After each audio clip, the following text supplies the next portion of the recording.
আসসালামু আলাইকুম বন্ধুরা। দেখেন আজকে একটা ভিডিও নিয়ে আসলাম। আমার ছাদ বাগানে টানা 3-4 দিনকার বৃষ্টির কারণে দেখেন একবারে জায়গা জায়গা পানি জমার কারণে অনেক পিছলা হয়ে গেছে।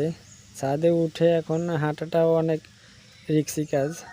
এই যে দেখেন উপরে জায়গা জায়গায় যে শ্যাওলা জমে আছে, পানি হালকা হালকা জমে থাকার কারণে শ্যাওলা জমে আছে। আর ওই ছাদটা আসলে বৃষ্টির কারণে পরিষ্কারও করতে পারি না। এই যে জায়গায় জায়গায় দেখেন পাতা বা হালকা কিছু মাটি এই যে পড়ে পড়ে ময়লা জমে এখন পিছলা হয়ে গেছে। তো ভিউয়ার্স এই যে দেখেন বর্ষাকালে এই যে দেখেন আমার ছাদের এখন কি অবস্থা। প্রায় অনেক গাছে এখন ফল সেটিং হয়ে গেছে। এই যে দেখেন ড্রাগনের আসলে এই এখনই ফলের সময় আর কি, ধরার সময়। ড্রাগন ফল এমন একটা ফল আসলে এটা প্রায় 5-6 মাস টানা ফলন দিয়ে থাকে। তো কিছু ফুল, কিছু একটু বড়, আবার কিছু পাকা ফল, মানে বিভিন্ন ভ্যারাইটিস ধরনের ফুল ফল গাছে সব সময় থাকে।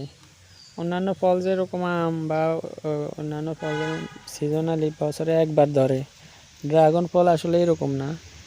এটা ধরতেই থাকে 4-5 মাস। তো ভিউয়ার্স দেখেন যে ছাদের সব দিকেই একই অবস্থা, বৃষ্টিতে ভেজা। তো এই যে দেখেন আমি আসলে ড্রাগনের স্ট্রাকচার আগে চাইতে অনেকগুলা বাড়াইছি।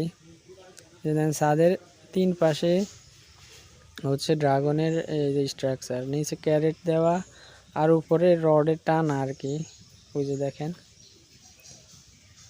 এগুলার মধ্যে আর কি ক্যারেট থেকে যে বাঁশ দেওয়া আছে, বেয়ে বেয়ে উপরে উঠে আর রডের উপরে, তারপরে এই যাই জোপালো হয়।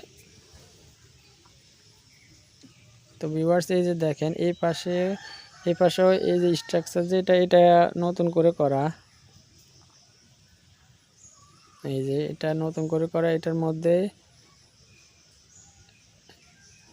12টা খুঁটি এগুলা এই যে রডের মধ্যে মাত্র উঠছে কিছু, আবার কিছু এখনো নিচের দিকে। আর এই পাশে দেখেন ভিউয়ার্স, এটা স্ট্রাকচারটা রেডি করছি 10-15 দিন। আর কিছু এই যে দেখেন 6টা ক্যারেটে রোপণ করা শেষ।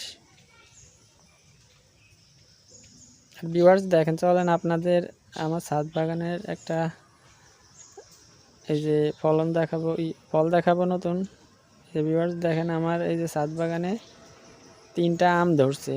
তার মধ্যে এই যে দেখেন এটা হচ্ছে বিদেশি একটা জাত, এই যে কিং অফ চাকাপাত।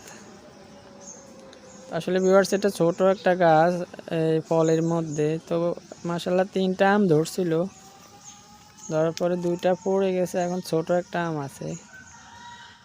আর ভিউয়ার্স এই যে দেখেন টবের মধ্যে যে আম গাছটা, এই যে দেখেন একটা ডালে একটাই আম একবারে নুয়ে পড়ছে। এই আমটা হচ্ছে চিয়াংমাই আম। দেখেন এই আমটার সাইজ কিন্তু অনেক বড়, প্রায় 600-700 গ্রামের মতো হবে সাইজ। এই যে দেখেন কত বিশাল এক আম। আর উপরে দেখেন একটা এই গাছেও একটাই আম ধরছে, এটা হচ্ছে ব্যানানা ম্যাঙ্গো। এটারও সাইজ আলহামদুলিল্লাহ খারাপ না, ভালোই।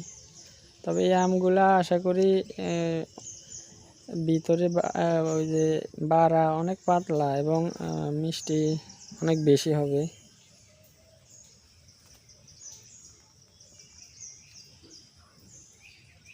এই আর কি ছাদের অবস্থা ভিউয়ার্স। এই যে দেখেন নার্সারি থেকে আসলে চারাগুলা কিনা হয়েছে, ওই যে নার্সারির লোগো।